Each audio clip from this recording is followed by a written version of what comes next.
Okay, here we go. Stand by. 3, 2, 1. The thinking atheist. It's not a person. It's a symbol. An idea. The population of atheists in this country is going through the roof. Rejecting faith. Pursuing knowledge. Challenging the sacred. If I tell the truth, it's because I tell the truth. Not because I put my hand on a book and made a wish. And working together for a more rational world. Take the risk of thinking for yourself. Much more happiness, truth, beauty, and wisdom will come to you that way. Assume nothing. Question everything. And start thinking. This is the Thinking Atheist Podcast. Hosted by Seth Andrews.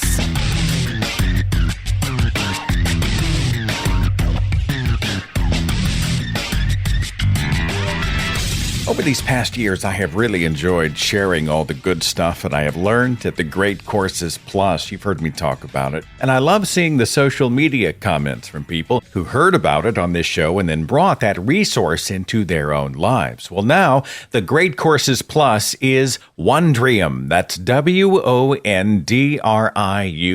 It's everything that you loved before and so much more. Thousands of hours of fascinating video and audio content, documentaries, tutorials, travelogues, vetted and sourced information to expand your world. I got into the OneDream series called The Theories of Knowledge, how to think about what you know. One of my favorite parts of the series, I think it's about 5 chapters in, gets into epistemology, right? The study of knowledge, and how we don't always understand our own brains. We don't realize that we have bad pathways to knowledge. We're using faulty methods to determine what is and isn't true. How do we detour the brain around those problematic pathways to become better thinkers?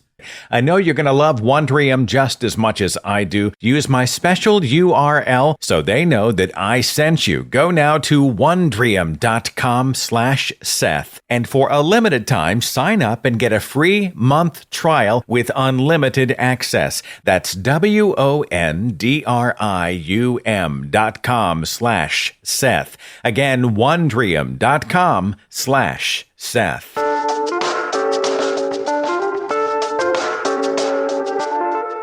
Today really is supposed to be a lighthearted show.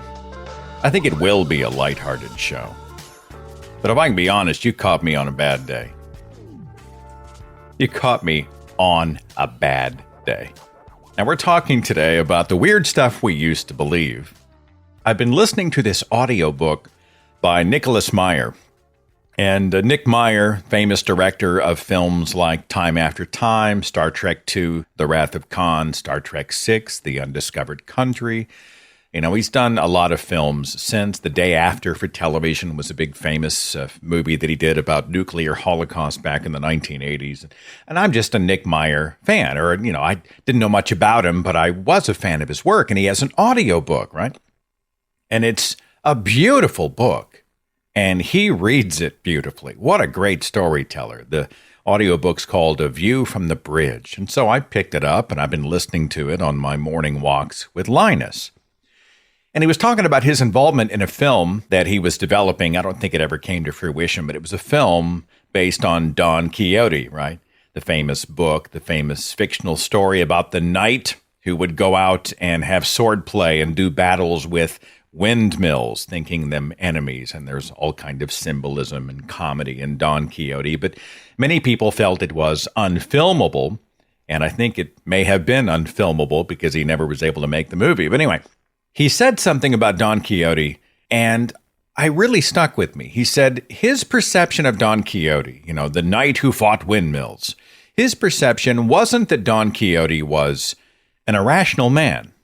His perception was that Don Quixote was rational in every area of his life but one. And doesn't that describe a great many people? Rational about this and this and this and this, but when it comes to this, they are totally off the rails, got some wacky ideas. How did you even remotely get there, right? And that's the kind of thing I'm interested in today. And I want to try to keep it light, despite the fact that I'm in a bit of an edgy mood. You know, I don't want to get into QAnon. We've covered QAnon. I mean, it's been on my mind. I'm pissed. I am so mad right now. Maybe that's the reason I wanted to do a lighthearted show. I don't know. I live in Oklahoma, right? My zip code is a hotspot. There is a surge, not just in my state, not just in my city, but in my zip code of COVID. We just lost another friend to COVID. Now, I didn't know him all that well. We just would sort of see him on our way to the tennis courts. He's part of the tennis community. Hey, it's good to see you. How you been? Take care of yourself. Thanks so much. Sweetest guy on the planet. And we hear through the grapevine that he's in the hospital. He's in ICU. He's on a vent for 2 weeks. He's dead. Was he vaccinated? I don't know, but I would wager in this state, probably not. Then I get the joy of relating the information to other people and hearing their response. And here's kind of how it goes. Hey, did you hear that he died? Oh, no. Did he have a pre-existing condition? Their first knee-jerk response isn't, that's terrible. He was such a beautiful guy. He was always kind. I feel so bad for his family. When's the service? Will it be streamed online? Is there anything I can do for the people who are grieving his loss? Blah, blah, blah. No. That's not the first thing they say. The first thing they say is, well, did he have a pre-existing condition? Because, in my brain, COVID is really kind of blown up in the media by the liberals and the Democrats and all those evil people, probably a global conspiracy with radio trackers, or at least it's an excuse to try to take away my freedom. So I'm going to marginalize and minimize it by saying, well, something else must have been wrong with him if COVID killed him. What a terrible position to take. Beyond the dismissal and the lack of empathy, what a shitty argument. You know how many people in this world have other unrelated health problems in this moment? I mean, you can throw a rock in any direction. You can hit somebody who's got something that they're struggling with health-wise, hypertension, high blood pressure. Do you have diabetes? You have digestive problems? Do you have celiac disease or Crohn's disease? Are you struggling with cancer? Are you immunocompromised with some sort of an autoimmune disease? I mean, how many people do we know who have some kind of condition? And to automatically say, well, they must have already had something else going on and COVID just kind of kicked them over the edge. Literally, what a shitty position to take. I mean, they're essentially taking a thin the herd position. The healthy will survive. The people who are not immunocompromised or have various health conditions, those poor people, too bad for them, but survival of the fittest. It's a weird position to take by a lot of people who are, in fact, biblical creationists. It's a kind of natural selection. It's just going to filter down the gene pool, and some people are just going to have to deal, Tremendous lack of empathy. I can't help but think of Jesus. If the best incarnation of Jesus saw many of these Christians, he'd just take them out to the parking lot and kick their ass. What's the matter with you? What sickness has shut down the empathy centers of your brain? That Jesus would be pissed. That Jesus, the best incarnation of Jesus, and I would both be on the same page on this score.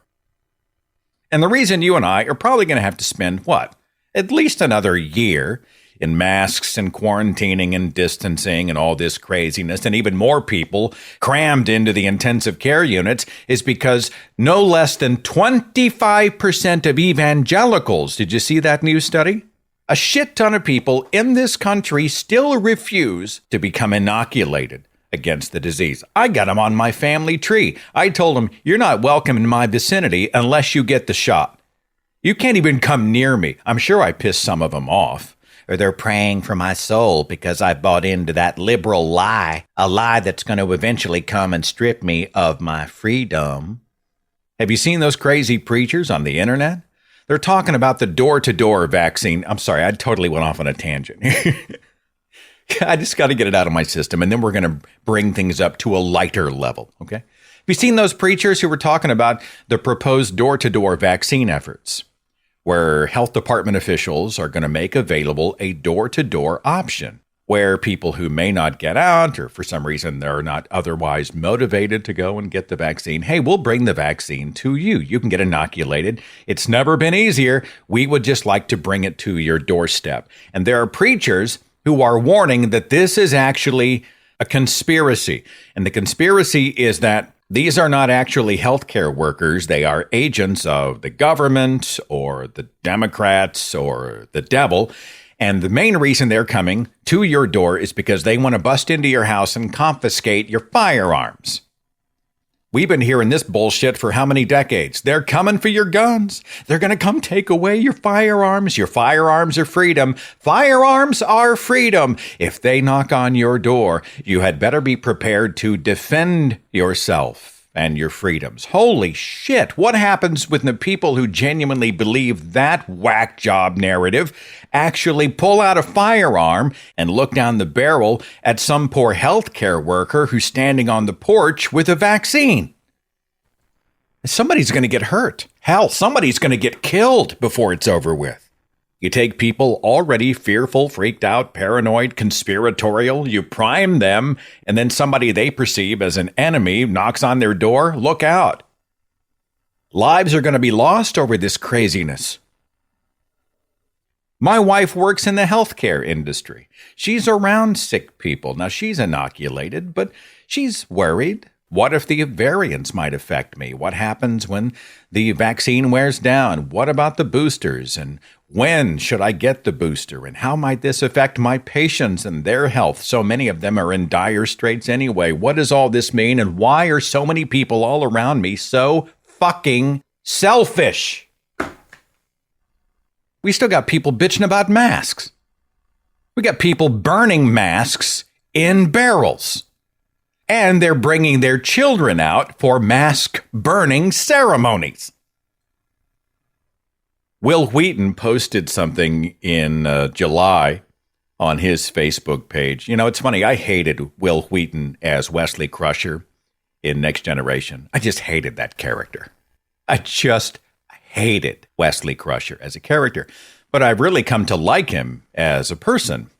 And he posts a lot of really good stuff. And I think he's got a lot of... he just seems like a really smart guy who, he was a kid and ended up on Next Gen, and the poor guy has received so much hate, so much shade from people. I really kind of feel bad for him because he genuinely does seem like a really good guy. But he posted this on July 19th. It was a photograph of a sign outside a business. And the sign is actually a mirror where you can see yourself, and there's text on the mirror, and it says, "To accommodate anti-maskers, we provided this space away from everyone else where you can stare at your reflection, since apparently you're the only person you care about." Yeah, I've had it. I've had it with the conspiracy crowd. I got my own mother sending me texts. She's sending me texts. She wants to talk about how she found flying saucers in the Bible. Catholic Church has been liaising with the aliens? What? She's also an anti-vaxxer. It's all part of a vast conspiracy. Fauci and Bill Gates, they probably went to a big kegger and just decided that let's radio track 7 billion people on the planet because they are so interesting they must be constantly surveilled. Hey, Mom, no offense, you're not interesting enough to track. And neither am I. Maybe that's part of the appeal of some of this stuff. Maybe the conspiracy theorists are actually thinking themselves so important that the government would care enough to fly satellites overhead, I know I was being watched today as I walked into Walmart Neighborhood Market and picked up some Clorox and a Snickers bar. Oh, yeah, they were watching me. Oh, I think I may have seen the sun reflecting off the metal of a surveilling drone aircraft as I drove little Muffy to the groomer. Yeah, oh yeah. They're watching me. Meanwhile, they're carrying a damn cell phone everywhere they go. Yeah. They don't need a satellite to track you. I'm done. I'm in a bad way. All right. Breathe. I'm going to breathe. I'm going to enhance my calm.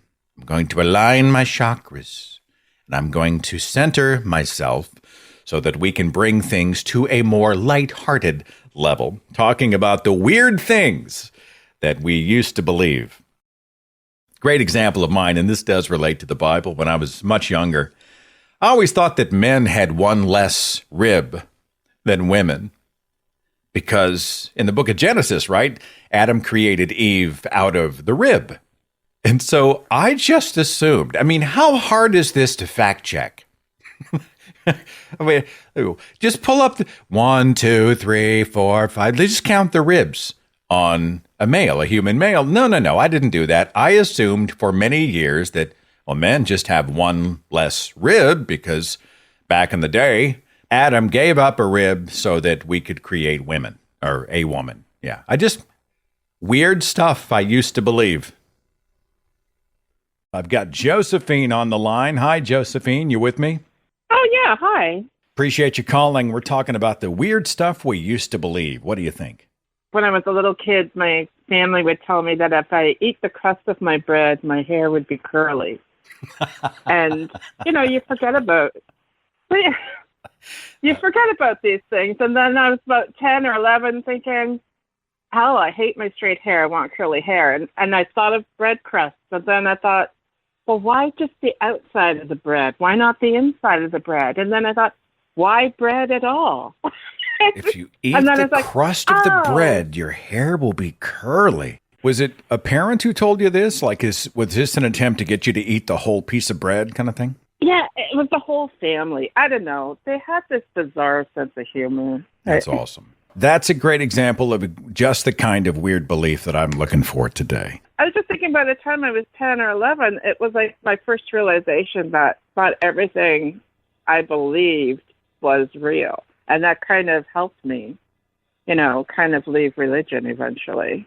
Developing critical thinking skills at that early age. You, the skeptic, managed to figure it out much sooner than many of us. And I think that's fantastic. Yeah. The only other one was that I guess when they were teaching me how to brush my teeth, they said, don't swallow the toothpaste because it's poisonous. And again, I was like 10 years old brushing my teeth thinking, well, that can't be legal. Why would it be poisonous? Why would they let me put poison in my mouth? So I never swallowed toothpaste. As you shouldn't, because that's disgusting. Thanks for calling those in. Be safe out there. Appreciate you very much. Okay, thanks a lot. Love your show. Thank you. Bye-bye. We always heard, don't swallow your chewing gum, or it'll stay stuck in your stomach for 7 years. I heard someone else say 12 years. That's totally bogus. That's not remotely true. But they used to say that. Don't ever swallow your gum. It'll stay lodged in your stomach for 7 full years. And that's one of those things they always taught us. What was another piece of parental warning that we heard going around? I never heard that. My parents never talked sex unless they were warning us against it, But one of the old urban legends or warnings that was sort of floating around my Christian culture when I was growing up was the warnings against masturbation. If you self-pleasure, you will either have hair grow on your palms or you will go blind. Right? If you masturbate, the world's going to know it because you're going to be a blind person with hairy palms. Where that came from, I do not know. It just sounds like something that parents made up just to terrify their children, to make sure that they weren't, doing any sort of free solo activity. They were just horrified. Who knows what they're doing back there in the bedroom? Better tell them they'll go blind and get hairy palms. I've got 785. Hi, who's this? This is Amos. Talking about weird things we used to believe. What do you think? So let me preface this first by telling you that I am on the spectrum of the autism spectrum. So, like, as an adult, that's all right. But as a kid, that can make for an interesting childhood. And you've got a grandfather who's full of those wives' tales. So I'm going to tell you, I've got two of things here for you. I'll tell you the not so funny thing first. In that I was raised in a once saved, one of those churches that wasn't once saved, always saved. If you sinned, you were going to hell. You had to ask for forgiveness. So as a kid, I believed that every single time I sinned, I had to ask for forgiveness. Every time. And I would it got so bad to the point to where like I would just say, Lord forgive me, real quick, under my breath, even if I didn't sin. I just say, Lord forgive me, just in case, just to cover my ass.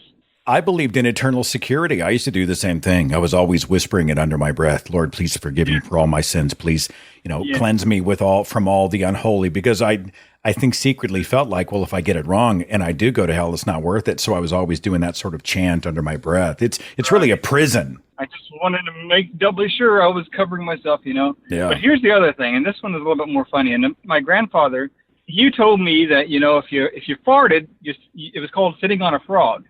Okay, so my autistic little self believed there were actually frogs on my pants every single time I farted. Did you ever bother to check? I mean, I'm trying to make the connection here. I was a kid. I don't remember. I don't remember ever checking. It seems like something you could test. I do remember.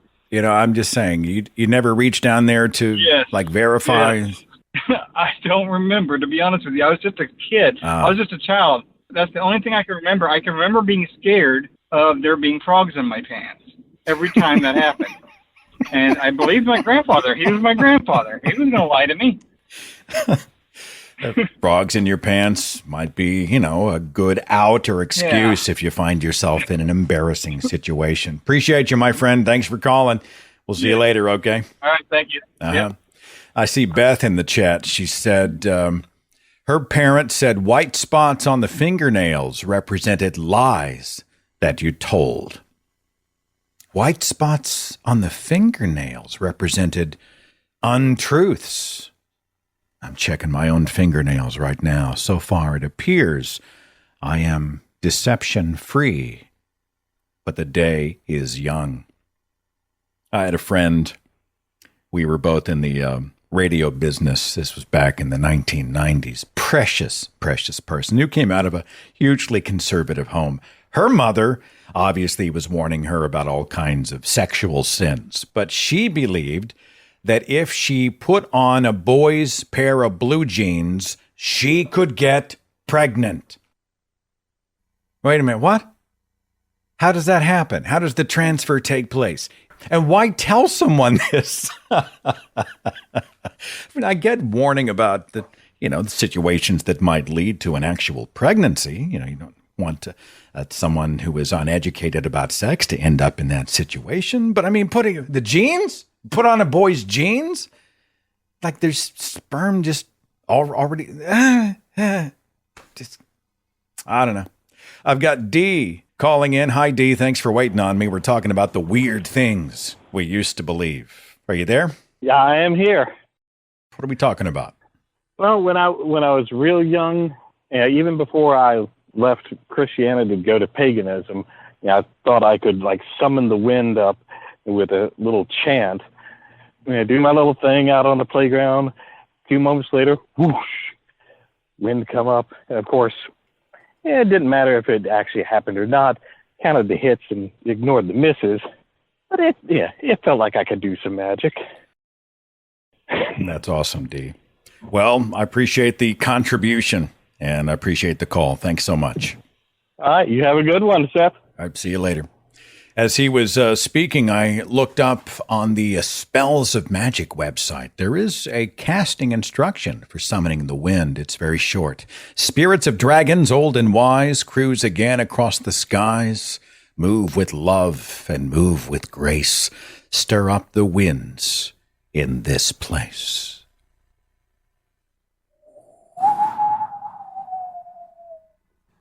Hauser in Fort Lauderdale. Thanks for waiting on me.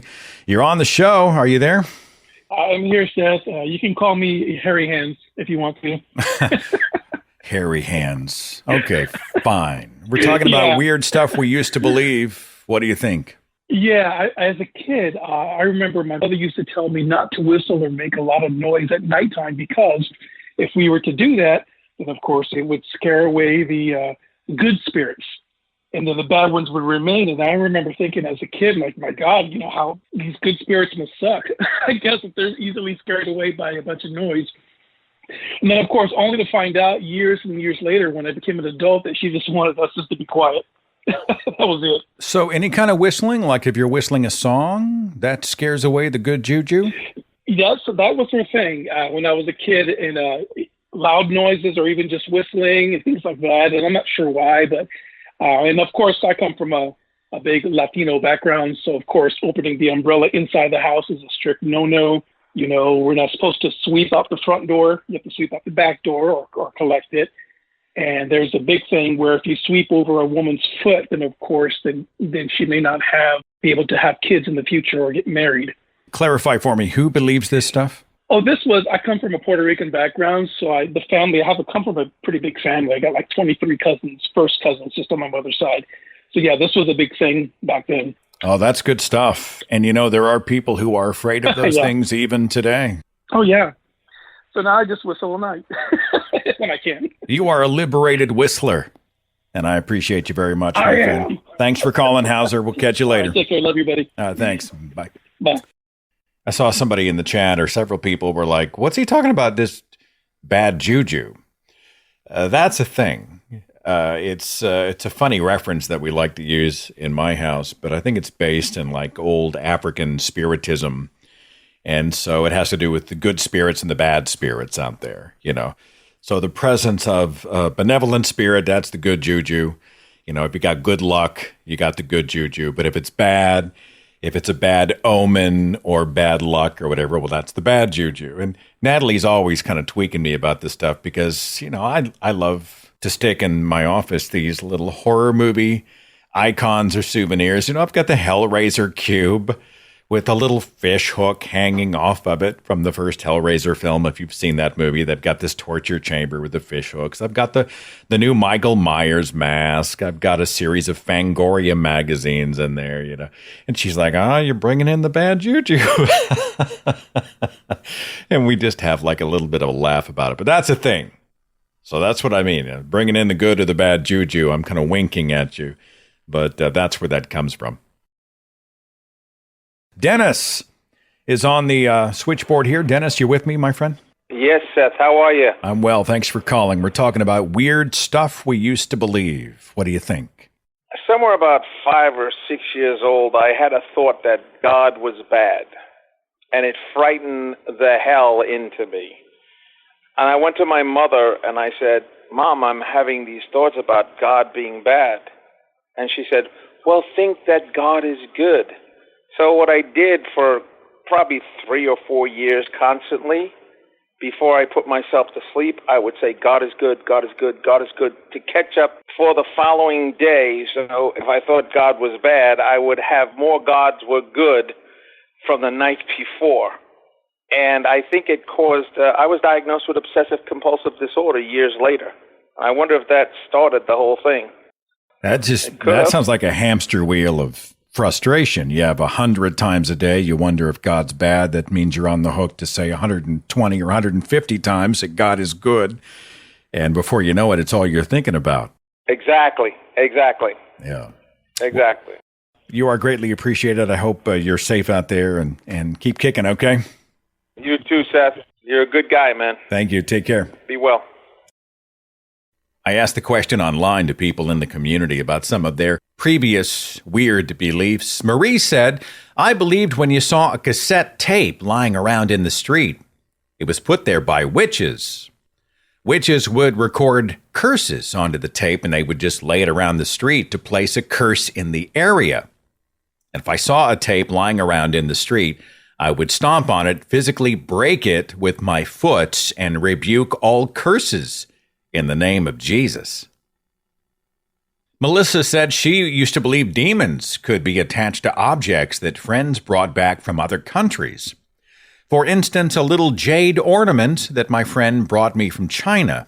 She tucked it away, fearing the demons, and then when she came out of her superstition, she was fortunate that she still had the jade ornament 25 years later. Nicole said she used to believe that avocados were actually dragon eggs. You know, they kind of look like dragon eggs. I think that may be what I see in my brain from now on. When I see the avocado, it's a dragon egg. Gennaro commented online, if you swim after eating, you could die. He said his mother sincerely believed this, wouldn't let the kids near water for 3 hours after eating a meal. Like, I've heard 1 hour, and it was cramps, right? Don't go swimming for at least an hour, or else your muscles are going to cramp. By the way, that's total crap. There's no science behind that whatsoever. Alistair said that they used to believe that dream space was full, so you had to wait for somebody else to wake up before you could get to sleep and dream. What an unusual belief that is. There is an actual dream world populated with dreams, and that world is absolutely filled to the rim or the brim or whatever. And so in order for you to be able to go to sleep and have a dream, somebody else would have to wake up and make room for your dream. Sounds like a great story, like a movie. Really good stuff. Tracy said that she had heard and once believed that if you sleep in the moonlight, it will make you more beautiful. Lucy said she once read a book about color therapy, and the book claimed that you could change your mood by infusing water with color. So you could take a glass of water, and then you could take some sort of a food dye, I guess, different colors, and you change the color of the water, and then you let sunlight or a light inside the house, a light bulb, shine through the water, and you look into it, and that would change your mood. I've got Jane.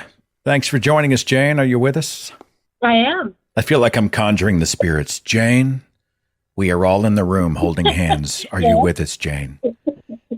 Make a noise. Give us a sign. I'm sorry about that. I'm still stuck on the good juju. So thanks for calling. What's on your mind? Well, it's not something so much that I believed, but my husband is a big jokester. And when our kids were younger, we were pretty poor. So when the ice cream truck would come by and they would want to go out there and get ice cream, he told them that, oh, I'm sorry, when the music's playing, that means they're out of ice cream. That man is a monster. The man is a monster. He hates children. He loves them. We just didn't have any money, and he didn't want to tell them no. So, I give him points for creativity. I wouldn't have thought of that, but I guess if they hear the music, they're like, crap. No more bomb pops and crunch bars for us. I guess we'll go play somewhere else. Yeah. They're in their 30s, and they laugh about it all the time. I would wonder if they'd ever try that with their children, too. I wonder. Oh, I'm sure they will. I'm sure. Yeah. He had them convinced that if you put the batteries in a flashlight, if you put them in backwards, that it sucks light, and that's where black holes come from. Now, I may actually like the man now, because that's awesome. It's reminiscent of that old Stephen Wright joke where he installed the window unit air conditioner backwards and it got cold out. It's just funny to think about in that way. So he does sound like quite the prankster, probably his humor being one of the reasons that you fell for him. Absolutely. Absolutely. How's everything else? You doing okay? He makes life fun. Yeah. It's great. I'm up here in red state Idaho and, trying to avoid the Delta variant. So I feel you down there in Oklahoma. Oh, yeah. It's a big petri dish down here. Thanks for the laugh and thanks for calling. I appreciate you very much, Jane. You're welcome. All right. See you later. Have you noticed when you're a kid and you're in the neighborhood and you hear the ice cream man, you hear that van with the song, that it always sounds like he's just about to turn onto your street, no matter how far away he is? You ever noticed that as a kid? And it wasn't just that you were anticipating the ice cream. Something about the acoustics, that. And I know the song. When I was a kid, we'd be at my grandma's house because the ice cream man never came to our home. We lived in a rural area. But Grandma lived downtown. And so we would go to her house and hang out from time to time while Mom and Dad were working. And the ice cream man, we would hear it. And I still know the song 50 years later almost. Da, da, da, da, da, da, da. I mean, I know the whole song. And we would sit on that porch for I don't know how long, probably over an hour, and wait. And we thought, oh, he's coming. He's going to turn around the corner. And he could have been a mile away. Was it worth it for a bomb pop? You damn right it was worth it. Best thing out of the ice cream truck, the bomb pop, those little red, white, and blue ice sickle kind of a thing. I don't know. What do you call the bomb pop?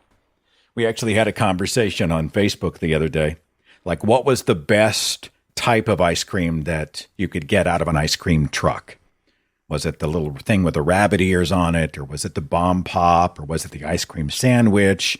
And was it vanilla chocolate Neapolitan? Was it something else? I mean, you had like 50 things to choose from, numbered on the side of the van or the truck. And don't tell me some of the people driving those trucks aren't a little bit sketchy. There's a guy in our neighborhood, nicest dude on the planet. I'm telling you, you look at him, and I feel guilty for thinking this.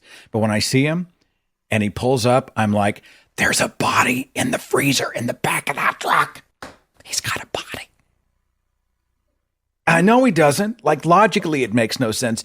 But he has what a friend of mine might have called the spirit of ick.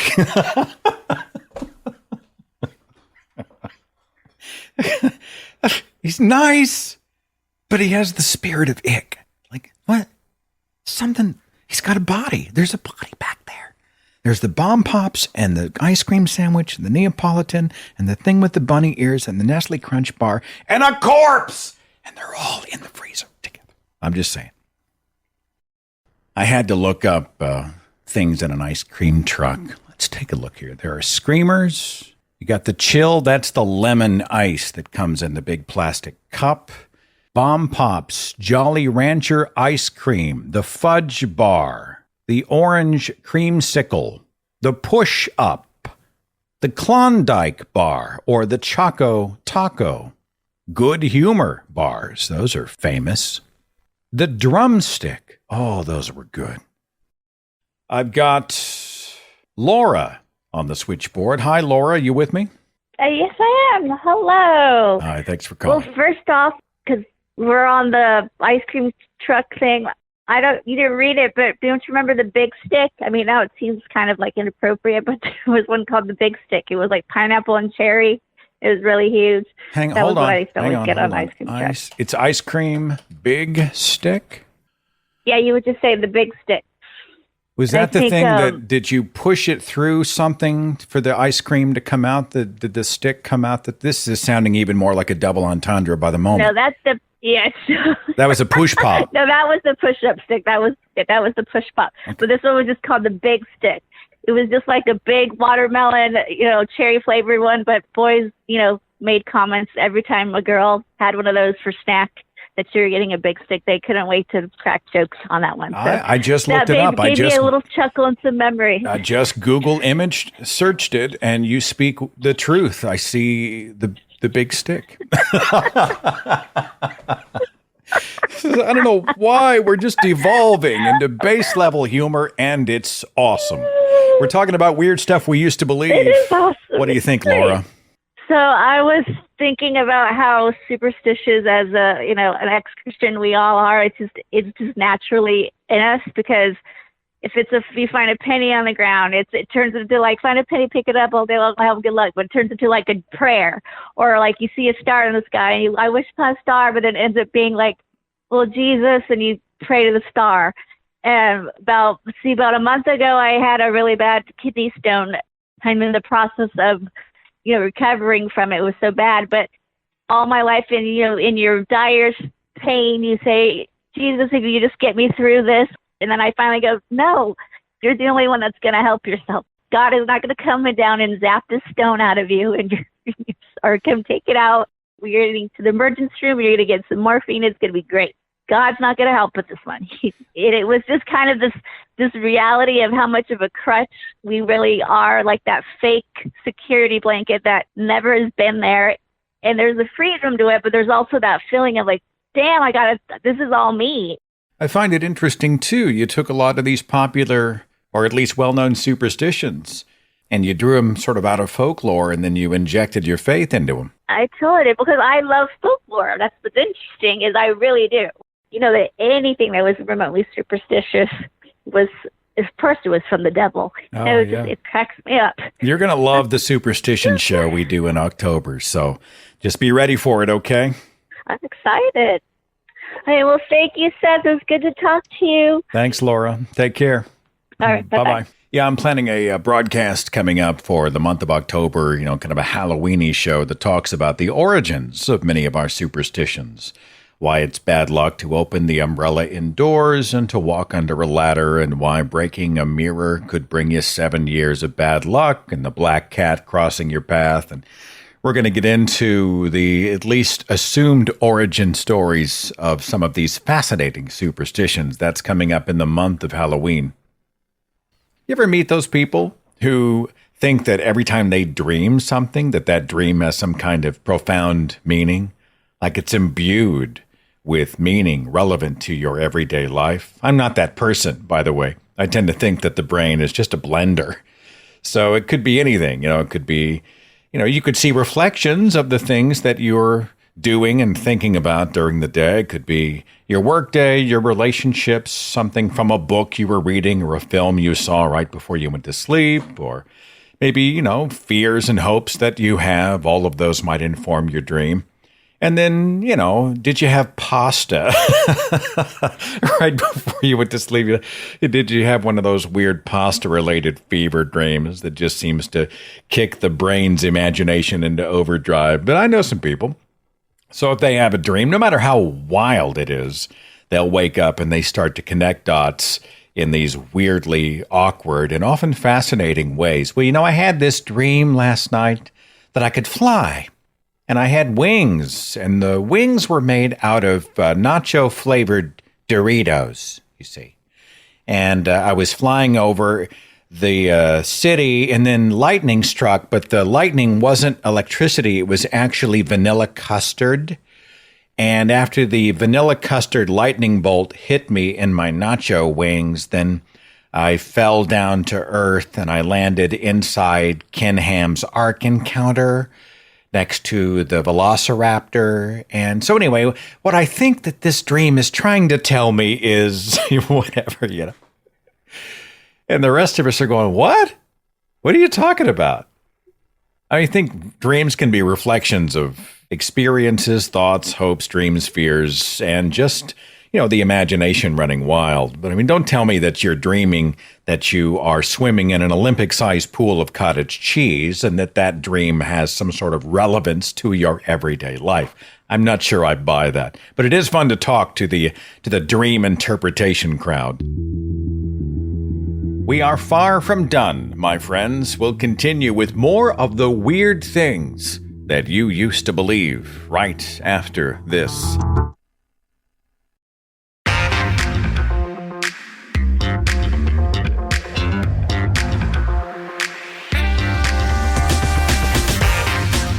Thanks so much to my patrons. They get this broadcast early, and they get it totally commercial-free. If you'd like to become a patron, you have my thanks. Just go to patreon.com/Seth Andrews. Today's kind of a fun show. We're talking about many of the weird things that we used to believe. Kevin said he was raised in a strict Southern Baptist home, and they were weird about Santa Claus. Now, I've heard this one before, where a lot of kids went to bed Christmas Eve eager that Santa was going to come and leave presents. A lot of religious families were really weird about Santa. Kevin's family said that the letters in Santa, rearranged, actually say Satan. Of course they do, but they believe that it meant something, Hazel said that she used to think if you got dirt in your eyes, ever get a speck of dust in your eyes, that dust would work its way behind your eyes and then drift down into your nose and become a booger. I have no further comment because we're all just visualizing it. Dust in the eye travels back, becomes a booger. Okay. Megan used to believe that if she saw a sunbeam coming through the clouds, it was a sign of the rapture. She said, I was terrified any time I saw sunbeams. I laugh now, but it was a legitimate fear then. Christopher used to believe whenever he got shivers, it was spiritual discernment. It meant that evil things had happened in the spot where we got the chills. I see lots of other stuff, Reiki healing, magnetic bracelets, couple of Bigfoots in the list. Some people believed in Bigfoot. I did as a young child, but, I was an impressionable child. Bigfoot used to scare the crap out of me. By the way, they've got a bounty on Bigfoot here in my home state of Oklahoma. This was posted at Oklahoma's News 4. For many, the idea of capturing a mythical creature is unthinkable, let alone unbelievable. But for some, the idea is not only alive and well, but now there's more than $2 million on the line.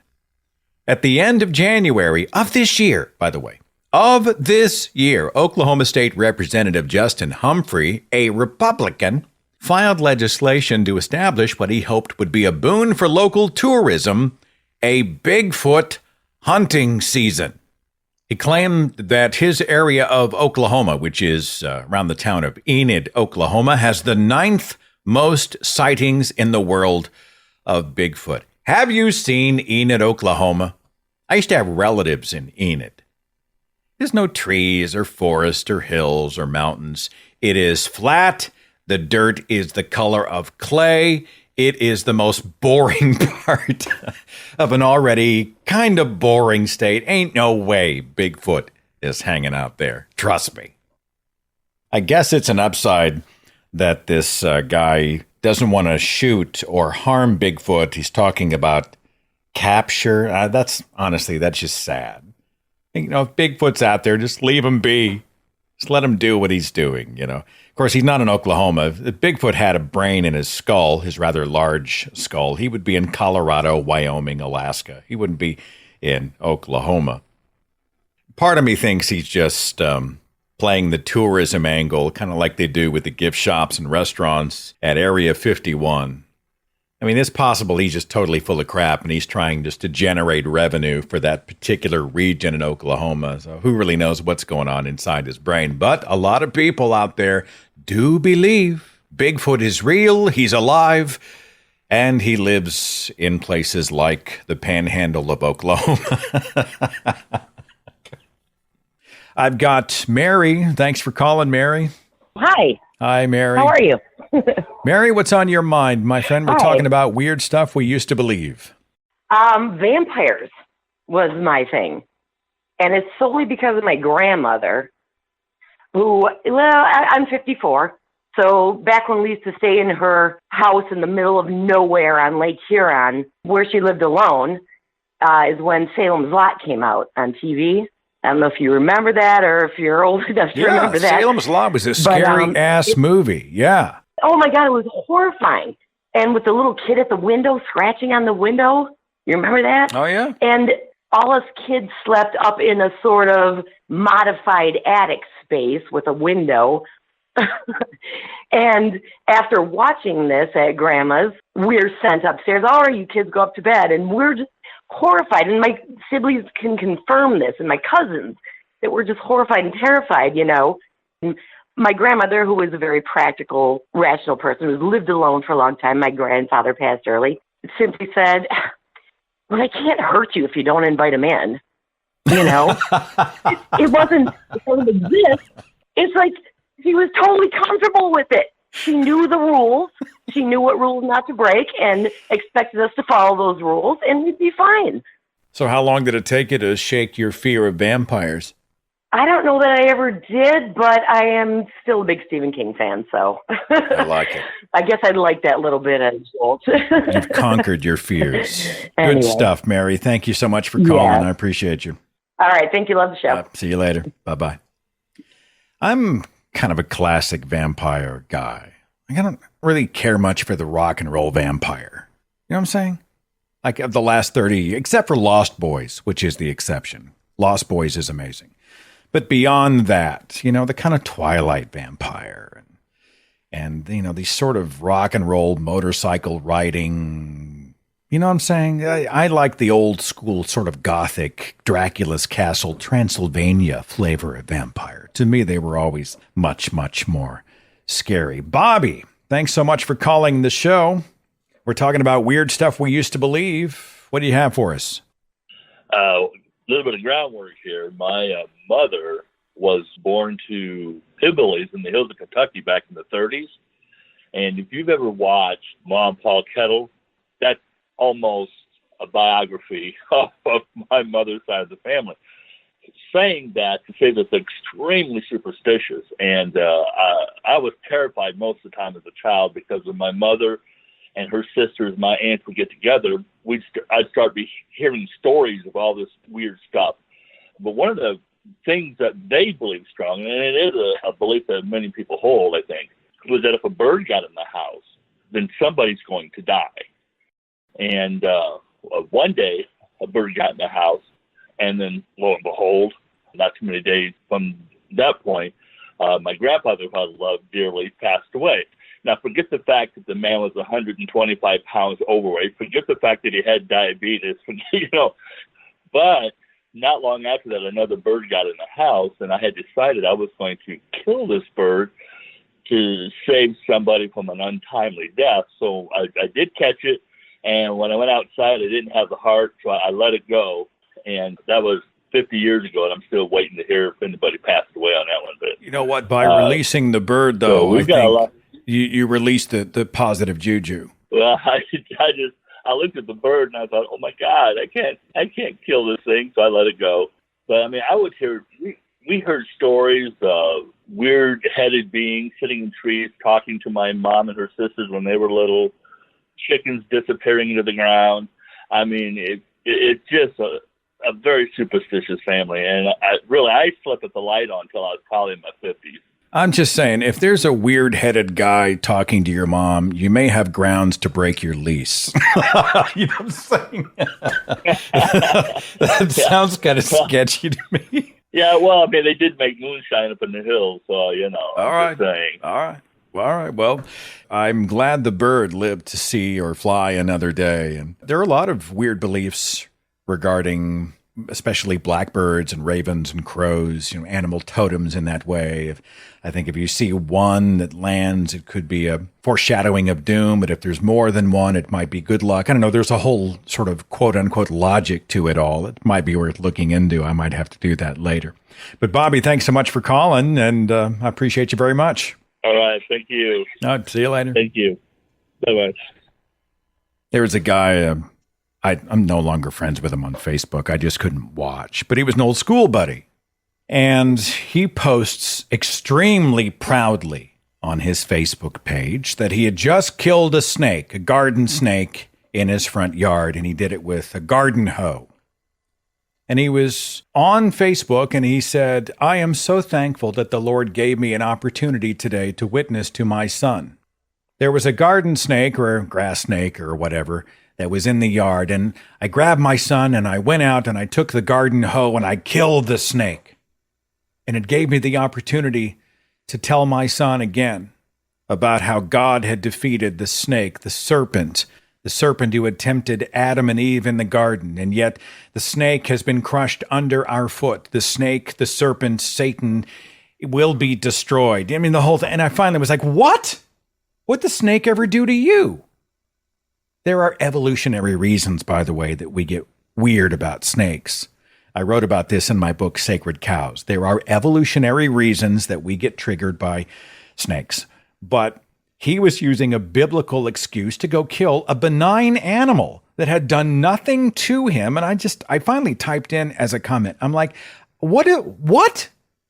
You went out and killed a non-venomous animal that was doing nothing to you, that's a natural part of the ecosystem, and you brought your young, impressionable son out to watch the slaughter so that you could sell the story in a Bible that talks about all kinds of crazy magical stuff, 7-headed dragons and giants and 1,000-year-old people and blood magic. What? I couldn't take it. I had to unfriend him. I couldn't take it. We weren't really friends anyway. We were just sort of connected on Facebook after 30 years. Oh, look, it's so-and-so. Click. And then I saw that shit, and I was like, click.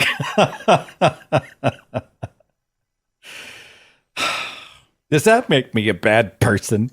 I've got 270. Thanks for waiting. Who's this? This is Forrest Halford in Bowling Green, Kentucky. Thanks for calling. We're talking about weird things we used to believe. What do you think? Well, I was a martial artist way back when, and I used to believe that chi was real, that I could use it and focus it to crack rocks and disable people 3 times my size and all kinds of weird stuff like that. If you had to define chi for our audience, flesh that out for me, would you?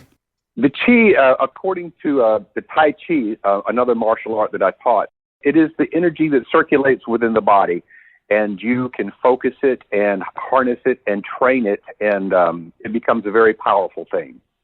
Chi has a vibrating capacity, right? Like you can vibrate positively or negatively. You can have good and bad chi. Exactly. Exactly. And it moves through the body. It comes through the ground, moves through the body, returns to the ground, and you can harness that. Amongst the Tai Chi and the Kung Fu populations, this is a very widespread belief. Interestingly enough, though, my teacher, who was a very good teacher, and I was lucky to have a good martial arts teacher when I was a young man, he went on to become a Pentecostal preacher. So it sort of makes sense that he would believe the Chi and promote it. But once I lost Christianity and started to question belief systems epistemologically, I had to give up the Chi thing too. And I could never crack a rock, even though I tried and tried and tried.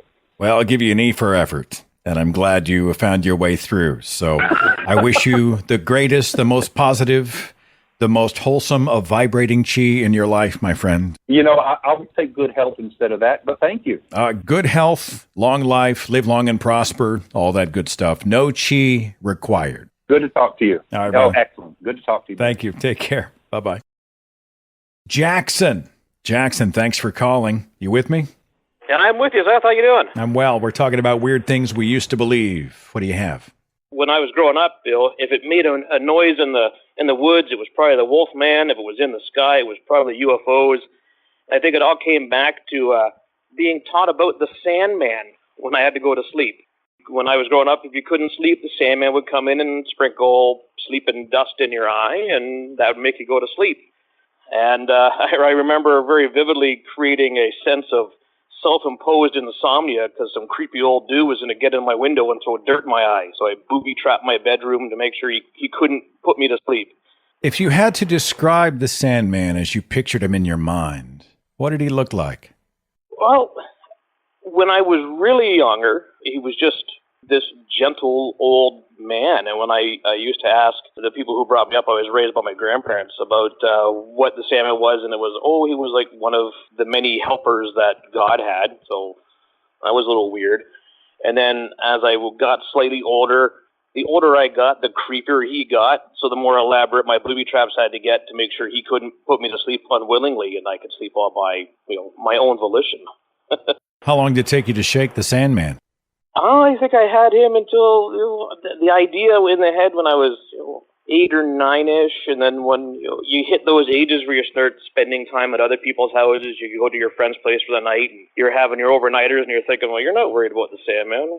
How come? Why aren't we fortifying the fort here to make sure the Sandman doesn't get us? So then once you start realizing that it's kind of, you might be the odd man out in that situation, you start cashing it away. And I love critical thinking. That's awesome. Jackson, thanks for calling, man. Much appreciated. Good to call. Thanks, Seth. See you later. Bye-bye. Of course, we're all singing the song, right? Mr. Sandman, bring me a dream. Bum, bum, bum, bum. Make him the cutest that I've ever seen. Bum, bum, bum, bum. Give him 2 lips like roses and clover. Then everybody, then tell him that his lonesome nights are over. Anyway. And that song always makes me think of the end of Halloween 2. I think it was the end of Halloween 2 where they're singing Mr. Sandman, or was it the beginning? I was thinking here, this harkens back to the animal totem or the animal flying into your house, the bird flying in. Have you heard the one about the cat in the nursing home? The thinking is that if you are in a retirement facility or a nursing home and there's a cat, and that cat goes into someone's room at night to sleep on their bed, this is a sign. It's a sign that that person is going to die in the next 3 days. And there are these stories, the story of how the cat, who normally doesn't darken the door of this particular resident, and yet one night the cat goes in and curls up on the bed and purrs and comforts the person, and they have this sort of encounter, and then within a few days, that person passes away. And this is an omen. It's a sign. And I was telling Natalie, I'm like, if I was in a retirement home and I saw that cat anywhere near my front door, near my room, I'd be like, get the hell out of here. You are not welcome. Here, I don't like this person in this room. They're a pain in the ass. Why don't you, here, go. Let me scoot. Get in there. Get in that room. Go snuggle them. I'm just saying. Mike from Phoenix. Mike, are you with us? I am with you, Seth. Thanks so much for calling. Weird things we used to believe. What do you have for us today? I have that my parents immigrated from Greece in the 1940s, and they were Greek Orthodox up till like 1973 when somehow they converted over to Jehovah's Witnesses. And I remember that they thought that Armageddon was coming in 75, and there was a whole thing about stay alive till 75. I remember going to memorials where people were crying and crying because they were happy that the Armageddon was coming and Jehovah was coming to take them. And we went to a circuit meeting. We went to the big staged event, Stay Alive till 75. And I remember for 2 days that thing was taking place, and people were just so happy that they were going to die. And when we left, we were coming home in a 69 Pontiac Catalina, and I remember looking up into the sky, believing that fireballs from the sky were coming. There was T-shirts made. I remember my parents giving away. We had 2 cars in the 1970s. Was a big deal, and they gave away one of their cars. They were giving away furniture. We had a big yard sale. We were just giving away everything for free. Furniture, bedroom sets, you name it, lawnmower. It was all going, and everybody in the congregation would go out and just give away all their crap because we didn't need it when 75 came, when Jehovah was coming and taking us to paradise or whatever it was. So 75 hits, or 1976 hits, and the world doesn't end or whatever. Then what? And then my parents became atheists right away. There was no more further religion. There was no more going to meetings. There was nothing. They would not even talk about Jehovah. They wouldn't talk about Jesus. They would slam the door on anybody who came to the house preaching the gospel. It was that was it. No more religion. Stay alive in 75. Thank you, Seth. Maybe we can apply that to like the upcoming 2025 or a future event. It just sounds awesome. I appreciate you, Mike. You take care, okay? Thank you very much. See you later. You too. Thanks. Bye-bye. I wonder how many of the Harold Camping crowd did that, right? He said that you need to save the date. The world is going to end. He had 4 different end-of-the-world predictions, and none of them came to pass. How many of those people who were ready for the imminent return of Jesus Christ and the apocalypse and heaven, after, at least 2 of those things went awry, stopped and said, this is a bunch of crap. I don't buy any of it, and became an atheist? I would be curious. 214, hi, who's this? This is R and Raw. How you do? Hey, what are you doing, my friend? Of all the people who would believe weird things, I know you've got a smorgasbord of beliefs in your background, so... Yeah, well, it was a toss-up when I called in because there's 2 on the plate. I mean, one of them is that I used to believe that life was material, animated by a spiritual component. There were 2 overlapping planes, the spiritual and the material, and that life was the confluence of both of them, something very similar, I think, to Jedi belief, actually. And then listening to your other callers, it was reminding me of something else that I once believed, because I was constantly told that the world was about to end, that any minute now, all of the world's governments were going to collapse, and we were going to have our always keep our gas tanks 3/4 of the way full, make sure we have ammunition and canned goods, or because the thing's going to have to happen, and then we're going to make a run on the canned goods department in the grocery store and head for the hills. Wow. And nobody had a plan better than that. We were just told that it was all about to happen. So there was no point in getting good grades in high school. There was no point in preparing for a future. I wasn't going to have one. The road warrior was my future. And people ask me why I did so bad in high school, and it's hard for me to explain why. So this whole... My family were out of their mind preppers. Spiritual and physical planes sort of grazing against each other, occasionally intersecting, actually reminds me of the old Druidic beliefs, that sort of led into the Halloween holidays. They said, this was the time or this was the month when the two planes would intersect and the living and the dead would sort of meet. Was there any of that sort of mysticism involved in your belief? My spiritual guide was a Druid. Aha. So it's very likely. So when I say you sampled at the buffet of belief, I mean, you've done some other stuff. It almost sounds like you're doing drugs. Like you've done some other religions, man. You got any good stuff to pass around? I dabbled a bit. How did you finally just say, screw it, this is all a bunch of crap? How did you get there? Well, it was easy to walk out of Christianity, but my neo-pagan stage was actually a lot harder to let go of.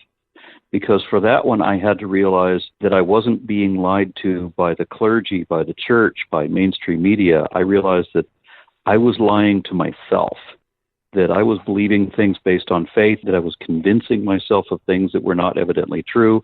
Like all of the New Age spiritualists, they tell you to train yourself to see just beyond what your physical eyes can actually see.